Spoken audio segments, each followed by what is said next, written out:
네, 오늘 함께 보신 말씀은 고린도전서 11장 1절 한 절만 보도록 하겠습니다. 짧은 말씀이기에 또 함께 합독하도록 하겠습니다. 함께 읽겠습니다. 내가 그리스도를 본받는 자 된 것 같이 너희는 나를 본받는 자 되라. 다시 한번 하겠습니다.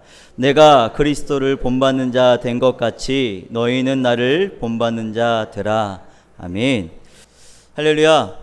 아멘. 오늘도 이 무더운 날씨 가운데 하나님의 전을 찾으신 우리 의제교회 모든 성도님들을 예수님의 이름으로 축복합니다.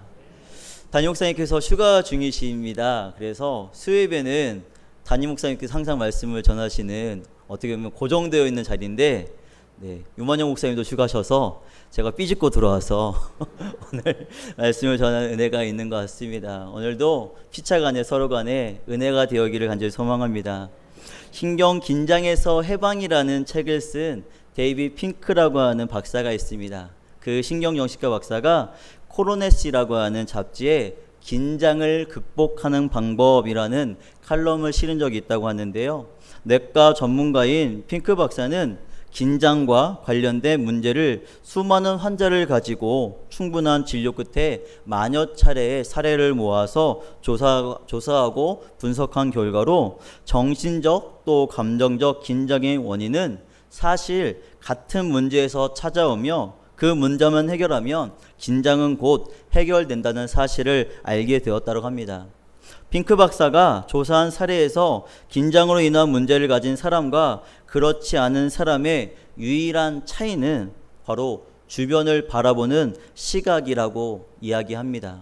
주변을 바라보는 시각, 어떤 시각을 얘기하는지 이렇게 얘기하는데요. 습관적으로 다른 사람의 결점을 찾고 비판하는 사람에게는 필연적으로 신경쇠약과 신경쇠약 정신적 또 감정적 질병을 유발할 수밖에 없다고 얘기합니다.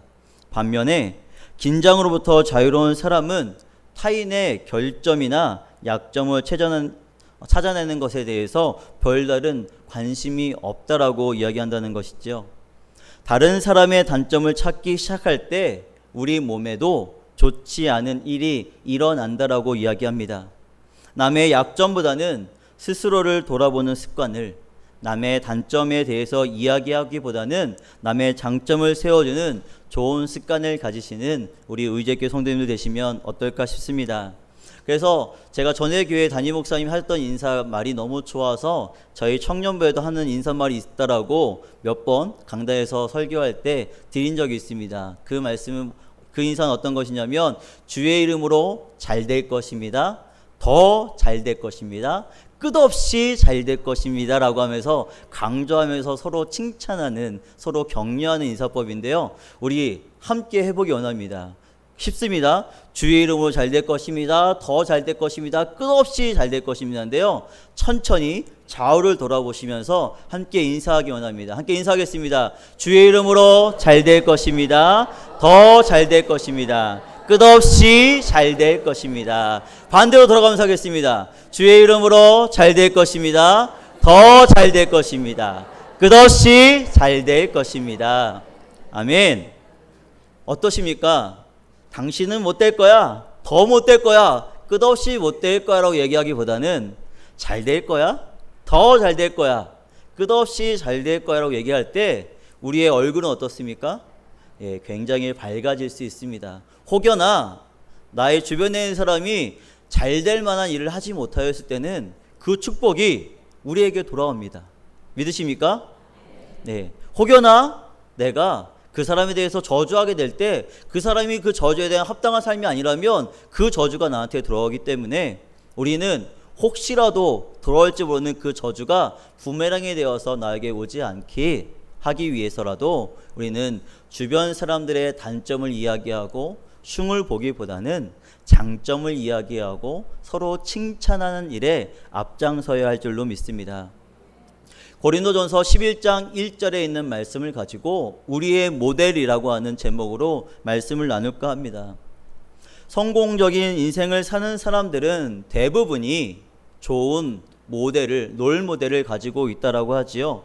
롤 모델이란 어떤 사람을 표본 삼아서 성숙할 때까지 나의 본으로 삼는 것을 이야기합니다. 그래서 그 사람을 모델 삼고 그 사람을 바라보고 그 사람처럼 되고자 하면서 살면 성공적인 삶을 살 수 있다라고 이야기할 때가 많다는 것이지요. 이것을 잘 적용한 학교가 있습니다. 미국에서 조금 유명한 대학교인데요. 바로 시카고 대학이라고 합니다.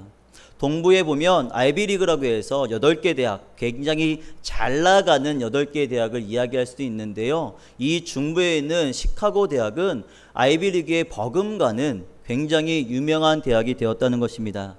1929년에 총장이 되었던 사람이 학생들에게 100권의 고전책을 읽게 하고 그 책 안에서 한 명의 롤 모델을 삼아서 살게끔 학생들에게 요청하였습니다.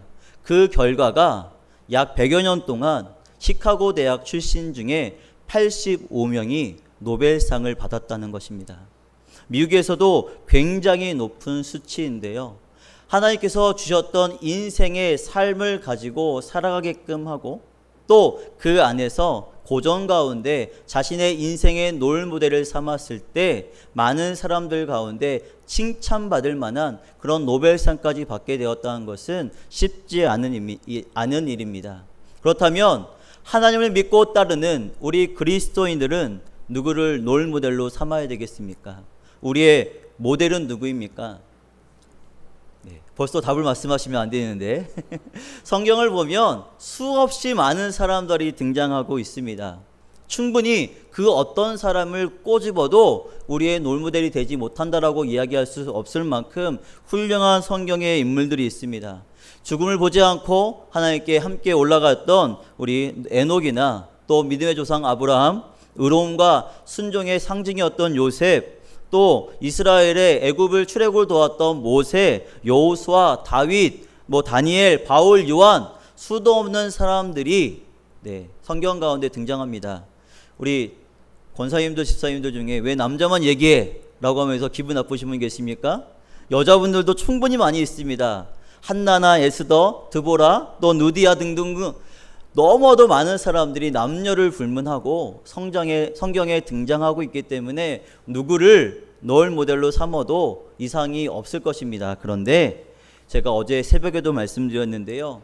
우리 사람들에게는 아무리 잘 사는 사람도 실패한 인생을 살아갈 수밖에 없었다고 하는 것입니다. 우리 인생의 가장 원본이고 가장 근본인 바로 예수 그리스도만이 우리의 모델이 될 수 있다라고 말씀드릴 수 있다는 것이지요. 그래서 히브리서 12장 2절에는 이렇게 말씀합니다.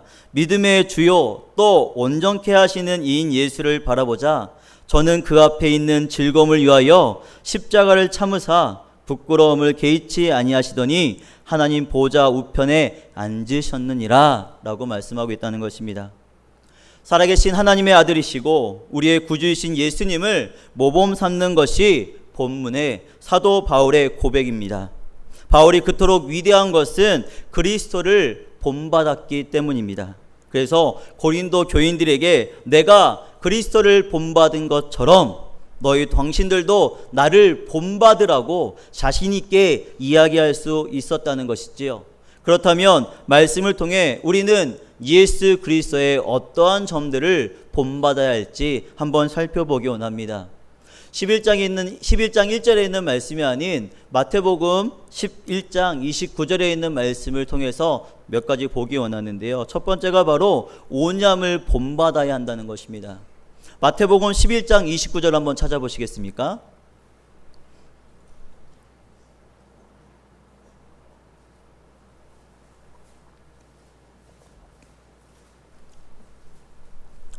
마태복음 11장 29절입니다. 또 짧은 말씀이기 함께 읽겠습니다. 나는 마음이 온유하고 겸손하니 나의 멍에를 메고 내게 배우라. 그러면 너희 마음이 쉼을 얻으리니. 아멘. 바로 예수께서 첫 번째로 우리에게 온유함을 본받으라고 말씀하고 있습니다. 온유함이란 따뜻하고 부드러운 상태를 이야기합니다. 크리스찬들에게 온유함이란 다시 말하면 하나님께 잘 순종하는 상태를 이야기한다라고 합니다. 우리 예수님은 아버지의 뜻에 한 번도 아닙니다, 됐습니다라고 이야기하지 아니셨다는 것이죠. 예수님은 하나님 아버지의 뜻을 늘 순종하였습니다. 그래서인지 하나님은 언제나 나의 기뻐하는 자라고 예수님을 설명하고 계십니다. 심지어 예수님은 죽기까지 십자가에서 순종하신 모습을 우리는 모두 믿고 있을 것입니다. 예수님의 이 모습을 빌립보서 2장 5절부터 8절에서는 다음과 같이 이야기하는데요. 제가 왜 빌립보서 2장 5절부터 8절을 얘기하냐면 저희 청년부 수련의 주제이기 때문입니다. 제가 요즘에 말씀은 이 빌립보서 2장 5절 말씀을 적어놓고 계속해서 준비하는데 이 말씀이 떠날 수가 없습니다. 그래서 함께 제가 읽어드리겠습니다. 빌립보서 2장 5절은 이렇습니다.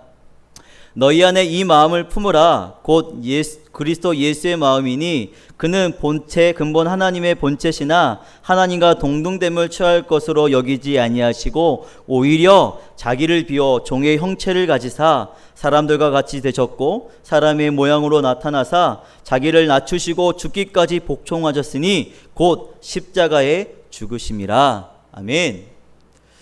하나님께서는 예수 그리스도를 통해서 순종받기 원하셨는데 예수님은 그러한 삶을 충분히 살아갔다라고 말씀하고 있는 것이지요. 사도 바울도 그러한 모습이 되기 위해서 자신을 단련시켜 충분히 훈련시켰음을 우리는 잘 알고 있을 것입니다. 거친 야생마가 훈련을 잘 시키면 조련사가 움직이는 대로 잘 움직이는 명마가 될 수 있습니다. 지금 한참 올림픽 기간 중이기에 한 선수에 대해서 언급하기 원하는데요. 미국의 마이크 펠프스라는 사람입니다. 수영 선수인데요.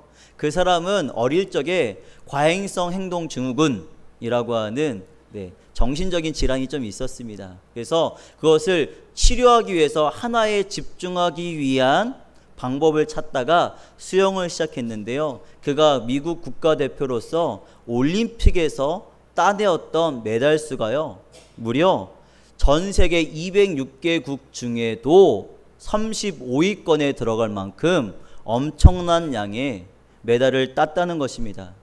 그것을 하기 위해서 주의 집중을 못하는 그 어린 학생이 얼마나 많은 수영을 했겠습니까? 얼마나 많은 연습을 했겠습니까? 지금도 그 사람은 올림픽에 나와서 메달을 따고 있습니다.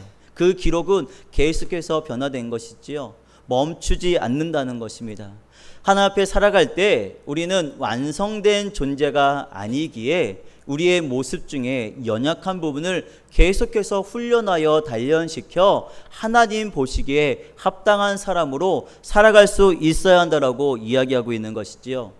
성경 중에 그러한 마음의 온유한 상태를 잘 가진 사람을 대표적으로 모세라고 이야기하는 사람들도 있습니다. 왜 그렇습니까? 모세의 마음간에는 온유함이 있다라고 민수기서에 기록하고 있기 때문입니다. 민수기 12장 13절에 보면 이렇습니다. 이 사람 모세는 온유함이 지면의 모든 사람보다 더하다고 말씀하고 있다는 것이죠. 하나님께서 보시기에도 모세는 온유한 사람이기에 모든 사람보다 더하다라고 말씀하고 있다는 것입니다. 모세의 그 온유함은 무엇으로 대변됩니까? 모세는 모든 문제가 있으면 자신의 성정으로 해결하는 것이 아니라 하나님께 여쭙고 또 하나님께서 시키시면 시키는 대로 순종함에 있었다고 합니다. 하나님께 아뢰하고 문의하고 또 하나님께서 주신 말씀을 순종하여 생활하는 것을 하나님께서는 온유하다라고도 표현하고 있다는 것입니다. 하나님께서는 그 모세를 볼 때마다 어떻게 했습니까? 불편하거나 어려움이 아니라 마음껏 그에게 축복하고 마음껏 그에게 맡기셨을 것입니다. 그래야 해서 출애굽을 이끌고 하나님 앞에 살아갔지만 끝내 자신의 잘못된 과오 때문에 가나안 땅은 들어가지 못하고 죽어가는 모습도 우리는 볼 수 있지 않겠습니까?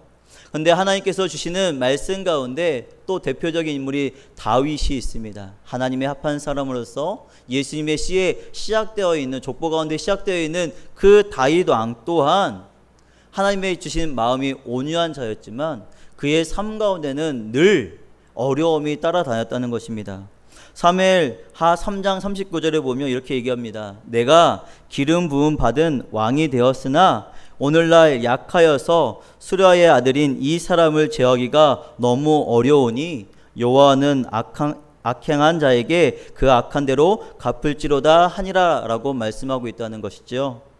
목숨 바쳐서 충성했던 같은 요압이라는 신하가 있었지만 그가 고집이 너무 세서 다윗이 컨트롤하기에 너무 힘들다라고 고백하고 있는 모습입니다. 혹시 우리가 하나님의 사람으로서 온유한 삶을 살아가야 한다라고 이야기하고 있는데 혹시 고집이 세서 남들과 잘 어울리지 못하고 혹여나 남들에게 상처가 주는 분이 계십니까? 자기 스스로는 알 것입니다. 남이 얘기하면 왜 그래? 라고 얘기하면서 눈을 흘길 수 있지만 그러한 삶을 사는 사람은 저 또한 그랬기 때문에 그래 내 말씀이구나 라고나 할 수도 있습니다. 그러나 그 모든 것도 그리스도 예수 안에 있으면 고쳐질 수 있고 예수님을 우리의 인생의 롤모델로 삼는다면 그러한 우리의 모습이 점점 하나님 보시기에 합한 사람으로서 온유한 사람으로 바뀔 수 있을 것입니다. 오늘 이 밤에 나오신 우리 의제교회 모든 성도님들은 그러한 온유함을 소유하시기를 예수님의 이름으로 축복합니다. 아멘.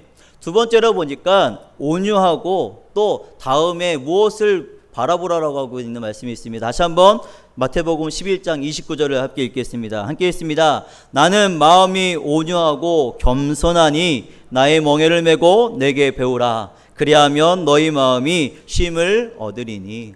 아멘.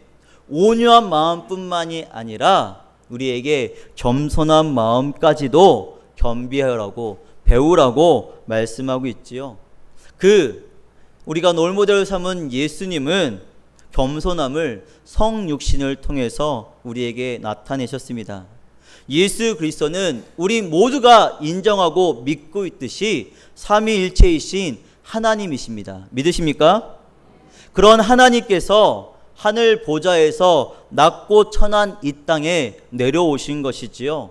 이 땅에 오실 때 나팔 불고 천사를 동행하는 대동하고 오는 모습이 아니라 가장 연약한 인간의 모습을 입고 가장 비천한 모습으로 이 땅에 오셔서 가장 치욕스럽다고 얘기하는 십자가에서 죽으셨던 분이 바로 예수 그리스도이십니다. 이보다도 겸손한 분을 찾아볼 수 있을까요? 우리 구약 성경을 다시 한번 보면 사울과 다윗을 비교해 볼 수 있습니다. 사무엘하 3장 1절에 보면 사울의 집과 다윗의 집 사이에 전쟁이 오래매 다윗은 점점 강하여 가고 사울의 집은 점점 약해지더라라고 말씀하고 있는데요. 구약 성경을 보면 사울 또한 하나님께 합한 사람이었습니다.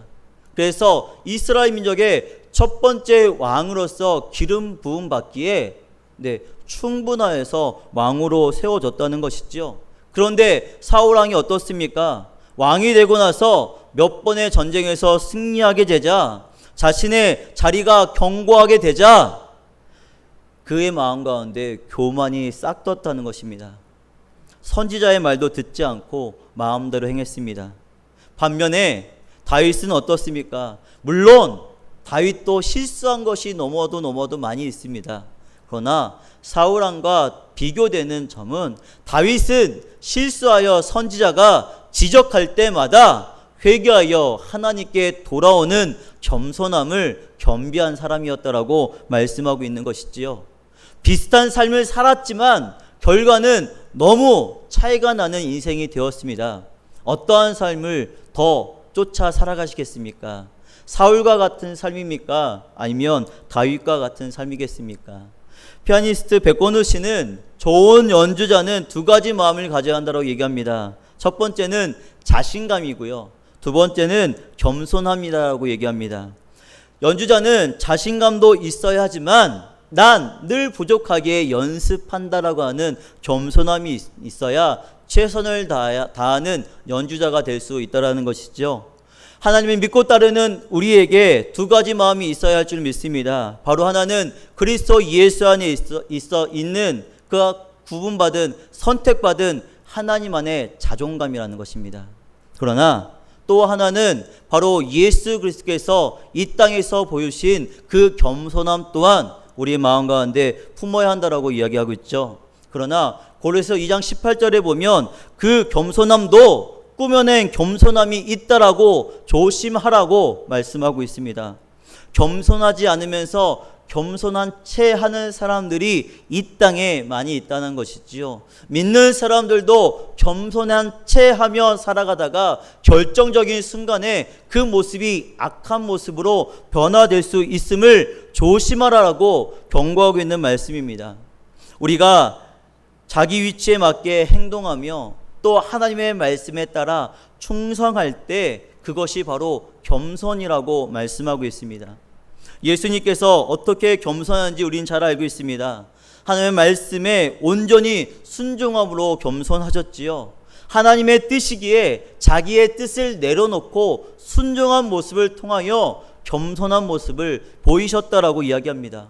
그러므로 내 뜻이나 어떤 충동에 사로잡혀서 살지 말고 매일매일 하나님의 말씀과 시간을 따라서 하나님께 기도함으로 하나님의 선하고 기쁘신 뜻이 무엇인지 생각하며 분별할 수 있는 삶을 사는 사람이 바로 하나님 앞에 겸손한 사람이라고 말씀하고 있다는 것입니다.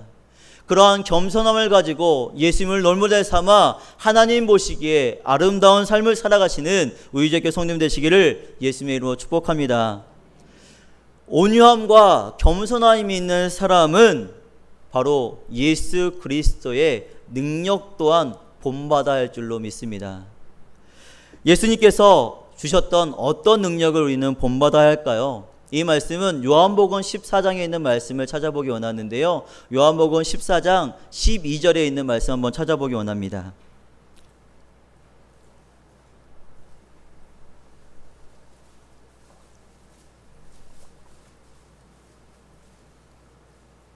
요한복음 14장 12절에 있는 말씀을 함께 읽기 원합니다. 함께 읽겠습니다. 내가 진실로 진실로 너에게 이르노니 나를 믿는 자는 나의 하는 일을 저도 할 것이요 또한 이보다 큰 것도 하리니 이는 내가 아버지께로 감이니라. 아멘. 이 말씀을 쉬운 성경을 보니까 이렇게 얘기합니다. 내가 너에게 진실로 말합니다. 나를 믿는 사람은 내가 지금까지 해온 일들을 그 사람도 행할 것입니다. 심지어 이보다 더 큰 일도 행할 것입니다. 그것은 내가 아버지께로 가기 때문입니다 라고 얘기합니다. 예수 그리스도께서 우리를 위하여 하나님 앞에 가기 때문에 예수 그리스도의 삶을 믿고 온유와 겸손을 배운 사람들이 예수 그리스도를 믿음으로 말미암아 행할 때 예수 그리스도께서 하셨던 일보다도 더 크게 할 수 있다라는 믿음을 가지고 살면 예수님께서 우리에게 그 능력을 주시겠다라고 말씀하고 있는 것이지요. 요한복음 14장 10절에는 이렇게 말씀합니다. 나는 아버지 안에 있고 아버지는 내 안에 계신 것을 내가 믿지 아니하느냐. 내가 너에게 이르는 말이 스스로 하는 것이 아니라 아버지께서 내 안에 계셔 그의 일을 하시는 것이라고 분명하게 증거하고 계시며 하나님의 일을 하기 위해 예수 그리스도의 능력을 믿으라고 예수님께서 우리에게 말씀하고 있다는 것입니다. 그러면 제자들에게 하신 말씀이 무엇이겠습니까? 14장 13절과 14절에 보면 이렇게 말씀합니다. 너희가 내 이름으로 무엇을 구하든지 내가 시행하리니 이는 아버지로 하여금 아들을 인하여 영광을 얻게 하려 함이라. 내 이름으로 무엇인지 내게 구하면 내가 시행하리라 라고 분명하게 예수님은 말씀하고 있다는 것이지요. 하나님의 구원된 백성으로서 우리 마음 가운데 예수 그리스도를 모시고 그 안에 계신 성령님의 능력을 믿고 살아간다면 우리의 모습이 아니라 하나님께서 우리를 통하여 시행하시겠다라고 말씀하고 있지 않습니까? 예수님의 이름으로 구한다면 주신다고 합니다. 주의 이름으로 구하고 주의 이름으로 행하고 주의 이름으로 무엇인지 간구하라고 하나님께서는 말씀하고 있는 거 아니겠습니까? 우리는 하나님 안에 살아갈 때 하나님께서 쓰시는 손과 발이 되면 됩니다. 하나님 주신 말씀을 가지고 내 안에 계신 주님을 따라서 그 머리 되신 그리스도께서 하시는 명령대로 손을 움직이고 발을 움직이면 우리에게 축복된 삶이 사라지게 되는데, 하나님께서 주시는 명령이 내 고집대로 하다가 움직이지 못하고 결국 나를 얽매고 조인다면 우리는 아무것도 할 수 없는 사람이 될 수밖에 없다는 것이지요. 두 발이 같은 곳을 향해 가야 앞으로 전진할 수 있습니다. 한 발은 앞으로 가고 한 발은 오른쪽으로 간다고 생각해 보십시오. 갈 수 있습니까? 넘어질 수밖에 없습니다. 몸된 교회를 생각하며 하나님이 주신 그 머리 되신 그리스도의 그 능력을 따라갈 때 손과 발이 된 우리 모두가 예수 그리스도만을 쫓으며 살아가서 한 목소리, 한 마음, 한 뜻으로 걸어갈 수 있을 때 온전한 교회요, 온전한 하나님의 나라를 만들 수 있는 것이지, 내가 하고 싶은 대로, 내가 하고 싶은 말씀대로 내 목소리를 높이면 온전한 교회로 살아갈 수 없다라고 우리에게 경고하고 있는 것과 같다라는 것이지요. 사도행전 3장 12절에 있는 말씀을 제가 몇 주 전에 금요기도회 때 말씀을 드린 것 같습니다.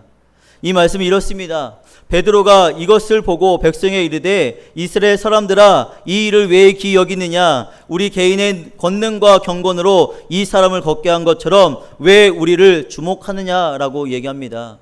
성전 미문에 앉아있는 자 그 거름베개를, 그 앉은뱅이를 일으켰을 때 우리의 능력으로 한 것처럼 왜 우리를 바라보느냐라고 이야기합니다. 그에게 있는 것은 예수 그리스도의 권세와 능력이었기 때문에 우리를 바라보지 말고 예수 그리스도의 권능과 능력을 바라보라며 그가 이야기한 것 아니겠습니까? 우리의 경건 때문에 우리가 일을 할 수 있는 것이 아니라, 우리의 직분 때문에 일을 할 수 있는 것이 아니라, 우리 안에 계시는 성령님을 의지하고 살아갈 때 하나님께 주시는 그 힘대로 우리는 일을 할 수 있고 우리는 할 수 있으며 이룩할 수 있음을 말씀하고 있다는 것입니다. 교회 안에 직분이 필요한 것은 조금 더 헌신하기 위한 모습이지 그 목소리를 내기 위한 모습이 아닙니다. 성도부터 권찰, 집사, 권사, 안수집사, 장로, 교육자 이르기까지 모두 하나님께서 사랑하시는 성도입니다. 하나님의 사람들입니다. 모두 지체라고 말씀하고 있습니다. 무엇이 하나 중하지 않은 것이 없다라고 말씀하고 있습니다. 그렇다면 우리는 예수님께서 하신 것처럼 우리의 만족과 우리의 유익이 아닌 하나님의 나라와 하나님의 뜻을 위해서 묵묵히 교회를 향하여 애쓸 수 있는 그 모습이 우리에게 필요하지 않겠습니까? 예수 그리스도는 우리의 구주시뿐만이 아니라 우리의 위대한 롤모델이십니다. 믿으십니까? 아멘. 바울이 위대한 것도 예수님을 본받았다라고 고린도서 11장 1절에서 말씀하고 있는 것처럼 본받는 것이 가장 확실하고 가장 안전하고 가장 빠르고 가장 위대한 길임을 우리는 잊지 말아야 할 것입니다. 세상에 그 어떤 것을 본받는 것이 아니라 우리를 살리신 예수 그리스도, 우리를 구원하실 예수 그리스도, 우리의 죄를 단번에 해결하신 그 순종의 삶을 사셨던 예수 그리스도를 믿으며 예수님의 겸손과 온유와 그 능력을 믿고 살아갈 때 그런 모습이 우리 안에서 손과 발이 되어 이 아름다운 우리제일교회를 더욱더 멋지고 더욱더 하나님이 사용하시기에 아름다운 교회로 성장시키실 것을 믿으며 살아가시는 우리제일교회 모든 성도님 되시기를 예수님의 이름으로 축복합니다. 아멘.